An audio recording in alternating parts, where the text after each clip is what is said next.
బాగానే సోకలా పడిపోతున్నావు యాడికి కాలేజీలో చేపల కూర కమ్మగా వాసన వస్తుంది మీ పోరనికా పోరాడు మా అన్నకు తీసుకుపోతున్నా.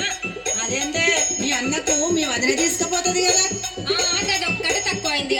మా వదినకు చీరలు కావాలి, లిప్స్టిక్లు కావాలి, అది కావాలి, ఇది కావాలని అన్ని అడుగుడు తెలుసు కానీ ఇవన్నీ చెయ్యది.